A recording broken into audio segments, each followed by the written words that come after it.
Alright guys, welcome to Ricky's Reviews, blah blah blah. I'm gonna kind of break the formula because I don't really want to do that anymore. We're gonna review X-Men 2000. So it stars these people. I'm gonna really shoot from the hip from this one because I don't like sounding like a robot and I was getting annoyed listening to my own videos. So when I'm not having fun, I don't really want to do it. So what I'm gonna do is basically just kind of outline some of the action.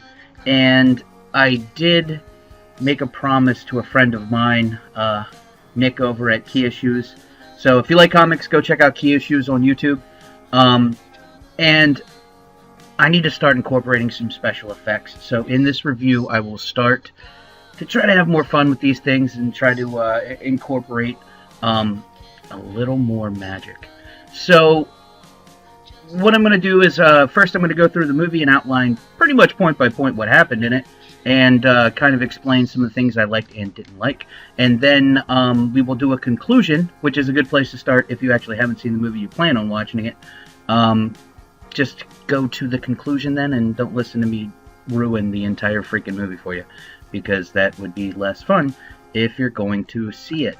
So, movie 1 opens up, Patrick Stewart, he's talking about evolution, and then they move into movie 2, which starts in World War II, and then they move into movie 3, which is a girl in her bedroom with some guy. So they hit evolution, war atrocities, and teenage sex, all in a movie that's supposed to really kick a genre back off, targeting children. So yeah, that's a good way to open that. Movie 4 is Jean. She is now speaking to a room full of politicians, and they're going back and forth about going forward with basically registering mutants. And they get into the whole Eric versus Patrick Stewart thing, which is Professor X. So they fight back and forth, and that's kind of cool. That's pretty much going to be a consistent thing through this review. And anyone who has seen the movie knows if you pick the top 4 scenes in this movie, they are all going to be conversations between Magneto and Professor X, because there isn't a lot memorable about this movie. So, moving on, Rogue accidentally runs into Wolverine. They accidentally run into Sabretooth, who is just in terrible makeup, who get happened on by Cyclops and Storm, which isn't, it's just a lot of coincidence, and it's kind of annoying the way that they do it. So they get Wolverine back to the room, back to the mansion. He escapes. I don't really understand Wolverine's character in this movie, to be honest with you. He's a cage fighter who seems to be at the end of his rope. He gets taken to the mansion, and he's in being looked after. I mean, it's not like he woke up in a war camp or something. I don't understand. He's freaking out like it's the worst situation he's ever been in, and he just left a cage fight. So yeah, Wolverine is confused. So we get a backstory of Charles and Magneto, and it's pretty hastily thrown together. Oh, and look, Bobby, don't get too used to him. And he makes some nice things, and then a Bluefish woman shows up, and she looks just awful in this movie. I really don't know what the purpose of having her in here is in that kind of a makeup. I mean, her costume was fine. Her costume's fine. It looks great. I like it. So this is stupid. So she kidnaps the senator, who's a jerk, and so you don't really care. And Wolverine is now angry again, and gets sympathetic, and then angry, and then scared, and then angry, and then he seemed intrigued by Professor X's conversation, and now he wants Jean Grey, which is kind of confusing. So this movie has one of the greatest love stories ever told in comics between Jean Grey and Cyclops, Scott Summers. And I am going to reenact this movie's retelling of their love story. And I really hope you guys enjoy it. This is my first stint into, putting some effects in here and really trying to do something with it. So I hope you guys enjoy it. This is the dramatic retelling of Cyclops and Jean Grey's relationship.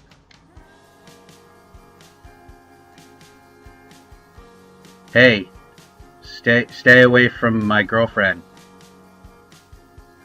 Alright, I hope you guys enjoyed that. It's one of the greatest love stories ever, and they really, really fleshed it out in this by, one line of dialogue and really not doing anything with it. So, it's really bad because of what comes in the third X-Men movie. You don't even care because Cyclops is so underused and underdeveloped, and it really is just Wolverine and Jean Grey, and Cyclops is like just some guy. I mean, he's supposed to be the leader. I don't understand. This movie is so aggravating. And so here we are. Magneto announces the Brotherhood of Mutants, and the Senator is just in some sort of a time machine or something. I don't know what it is because they don't explain it yet, and it appears to break down, but I guess it didn't. You're really not supposed to know what's happening yet, so who knows. Wolverine seems to be all over Jean Grey, and it's getting kind of creepy at this point. I don't know what his character is supposed to be or what he's doing. Basically, now he's just hanging around the mansion trying to get a shot at Jean Grey. So, yeah, I mean, it is what it is. And so Wolverine has nightmares and wakes up to murder Rogue. Okay. And luckily she has power stealing, and luckily he has healing ability, and she's saved. But there's no point to it. So I don't know why Rogue was climbing on him in the middle of the night, and I don't know why he woke up and just stabbed her. And they really just set this up just for this moment. This moment is terrible. It's just terrible.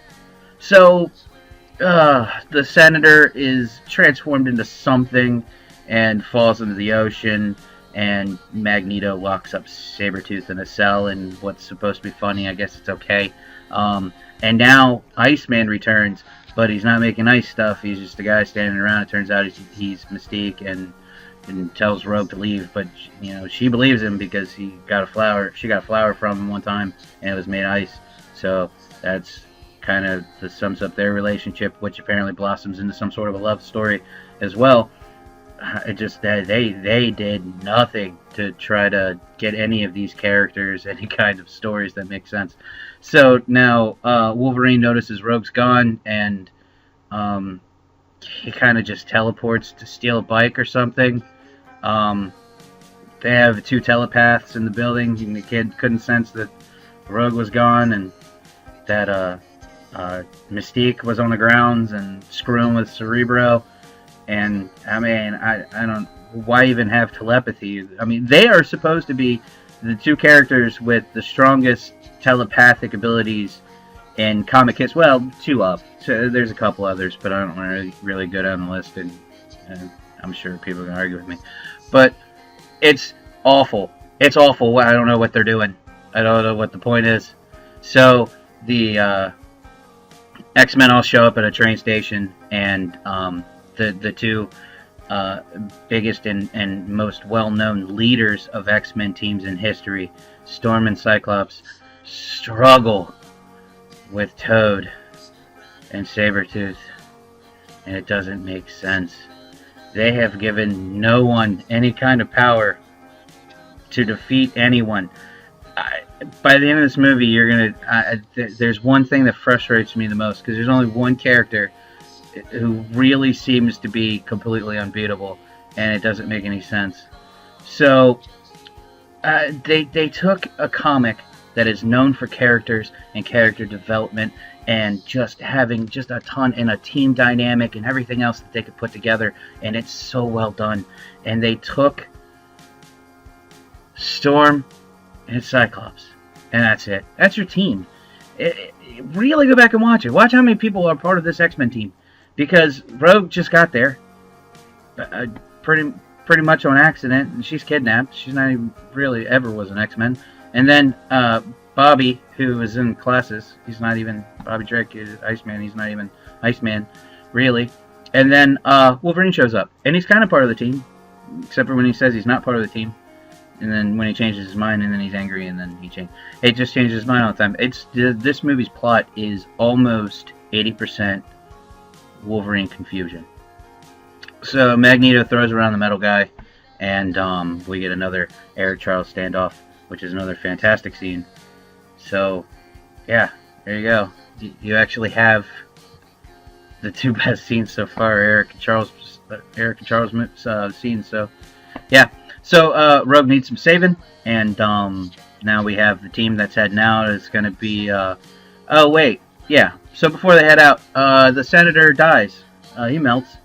So sorry, I don't know what to say about it. You don't really care because he's a jerk who gets kidnapped and is in some machine. You don't really know why or what's really happening, and then he falls into the ocean, and you don't care because then they immediately try to throw a comedy scene on top of it by locking Sabretooth in a jail. And then, yeah, he shows up on a beach, shows up at the X-Mansion, melts, and that's the end of his story. A jerk died. So, yeah, thanks, movie. You're doing good.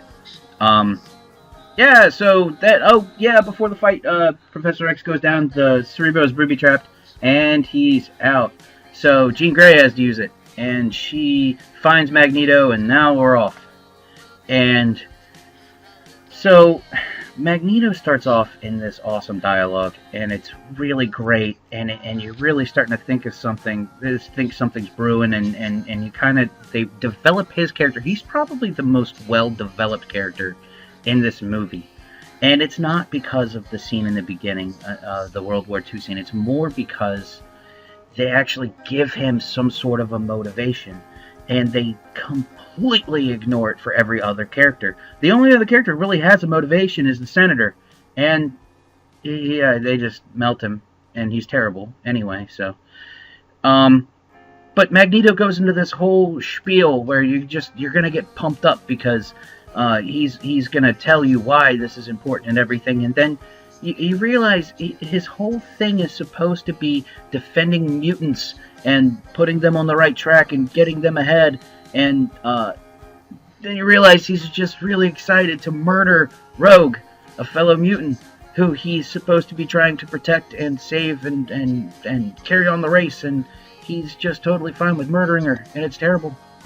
So yeah, I mean, this is the guy that goes on to lead the X-Men in later issues, and he also leads, shortly hereafter, will lead New Mutants, which is good. In a completely different universe, he takes over for Charles. So what I don't understand is yeah, you want to make him a bad guy. I mean, you want to make him do things that are kind of sketchy, but to say that it's all 4 mutants and you're gonna start off by just completely murdering this mutant, I don't like that part. But anyway, so I'm really rambling. It's kind of weird going off script. So we get a Wolverine yellow spandex joke, which actually feels like the first reference to an actual comic book. And now we have Cyclops, Storm, Jean, and Wolverine heading into battle, and they are going up against Mystique, Sabretooth, Toad, and Magneto. So it's a good showdown that they have set up. Wolverine joins the team, and now Jean finally goes into battle. So she's officially part of the team. So now you're at least a 4-member X-Men team, where it was a 2 with Jean kind of not deploying. But anyway, they go out, and Wolverine sets off a metal detector. That's probably the funniest thing to happen in the entire movie. And then we step into the action. So Wolverine fights Mystique as Wolverine, and he really has a hard time. He is almost not Wolverine enough to beat a fake Wolverine.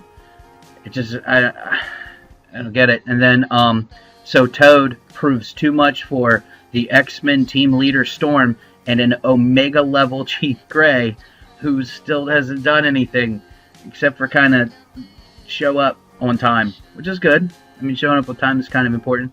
And then, yeah, eventually Storm gets the upper hand, and she is able to get rid of Toad. And this is going to be another dramatic retelling. So here we go. I'm going to set the scene. So Toad is in the building, and I'm going to cut a little bit of filler out. I just want to break this down. I just want the real intense moments of Jean Grey and Storm versus Toad. So, action.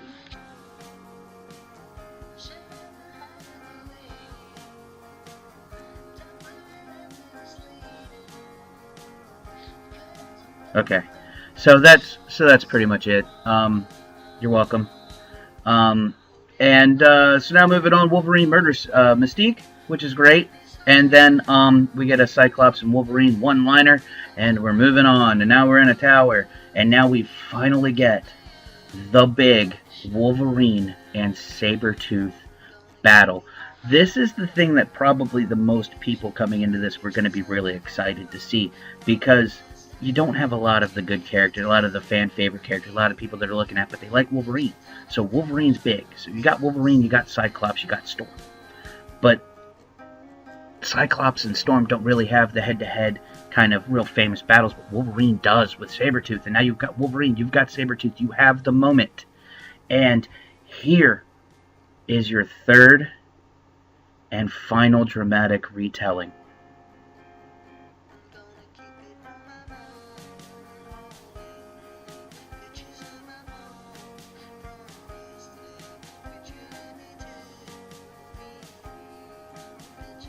Yeah, I don't really know what to say. Sabretooth basically just threw Wolverine around a ton. Kind of lame. And then Sabretooth gets blasted by Cyclops. And then they go with an all our powers combined. And they destroy the thing that Mystique's in. Or the Magneto's in. And now they've spoiled the party. And they save Rogue. But it's too late. Because she's dead. And then she isn't. And it's really disappointing. So everyone's back at the mansion, and Wolverine goes out to figure out about his past, and Mystique pretends to be senator in the Registration Act, and Charles plays chess with Eric, which is another good scene. So, yeah, Mystique, she goes on to lead the X-Men. I don't get it. I don't like it. So, conclusion. Alright guys, here's the conclusion. So, I was so excited to hear the X-Men movie was coming, and Nightcrawler wasn't there, and Iceman and Beast and Angel, they weren't X-Men, no Colossus, but I got really excited, because, you know, I'm a kid, and they're the X-Men, and this is 17 years ago, and I'm just a little fella going, finally, the X-Men and comics and movies, and yeah! And Patrick and Ian were great, and nothing else is particularly memorable. The rest of the movie's really garbage. Wolverine gets beat up 3 times. The only battle he wins is because Mystique accidentally gets stabbed by him in one scene. But Sabretooth comes off like a god. Sabretooth takes on 3 people, and then he takes on 2 people, and then he destroys Wolverine. And, I mean, yeah... I don't get it. But Storm and Cyclops, they're super weak. They are totally not ready to run any sort of a team. And Rogue wasn't even the same person from the comics. Mystique's some weird blue fish woman with scales. And I'm thoroughly disappointed. This does not hold up at all. And the X-Men are known for teamwork and organization and leadership, and this didn't display a bit of it. And Wolverine for fierceness and fighting prowess and dedication, and it really was, like 80% was Wolverine confusion. That's the plot. That's a terrible plot. It's terrible. So, Magneto was 100% dedicated to mutant lives, except for he wasn't, because he wanted to murder Rogue, and he was really excited to do so. So, I don't know. Pretty much none of the characters really fit into anything except for Sabretooth. He was fine. Magneto was fleshed out, except for he kind of wasn't super intelligent or really really dedicated to what he was trying to do. I guess I don't really know what to say. The movie gets a D+. So, there we have it. Just watch the 90s cartoon. This is terrible. So I'm going to continue writing and cutting these and recording. Hopefully you guys like it, and I'll continue doing it. So comment, like, share, subscribe, and find me on Facebook. The music, once again, as always, is provided by Connor Stone at ConnorStoneMusic.com, and he is also on Facebook. And I'm Ricky from Ricky's Rees. So, ta-da! Oh, and I forgot to mention, for the purpose of the added effects, Toad was played by He-Man. Because, who cares? I had He-Man, and I don't have a Toad. And who cares about Toad, really? Aside from the directors, who decided that he was going to be basically He-Man. Kind of unstoppable, and yeah, awful. Bye!